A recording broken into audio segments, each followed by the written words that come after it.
பண்டிகை நாட்கள் தொடங்குவதை ஒட்டி பங்குச்சந்தை விடுமுறை நாட்கள் அறிவிக்கப்பட்டுள்ளன.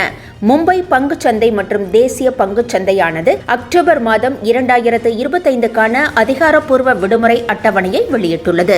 தீபாவளி கொண்டாட்டங்களின் தொடக்கத்தை குறிக்கும் தந்தேராஸ் பண்டிகை அக்டோபர் 18 அன்று கொண்டாடப்படும். அக்டோபர் 18 மற்றும் 19 ஆகிய 2 நாட்களும் வாராந்திர விடுமுறை என்பதால் பங்குச்சந்தைகள் 2 நாட்களுக்கும் விடுமுறை அறிவிக்கப்பட்டுள்ளது. மறுநாள் திங்கட்கிழமை அன்று வழக்கம் போல மீண்டும் வர்த்தகம் நடைபெறும். லட்சுமி பூஜை செவ்வாய்க்கிழமை அக்டோபர் 21 அன்று வருகிறது. அன்றைய தினம் பங்குச்சந்தைகளுக்கு விடுமுறை அளிக்கப்படும். இருப்பினும் BSE மற்றும் NSEயில் பங்குச்சந்தைகள் முகூர்த் வர்த்தகத்தை முன்னிட்டு 1 மணி நேர சிறப்பு வர்த்தக அமர்வு பிற்பகல் 1:30 முதல் 2:45 வரை நடைபெறும். மறுநாள் அக்டோபர் 22 அதாவது தீபாவளி பண்டிகை முடிந்த 2ஆம் நாள் வட மாநில வங்கிகளுக்கு விடுமுறை அளிக்கும் நாளாக கடைபிடிக்கப்படுகிறது.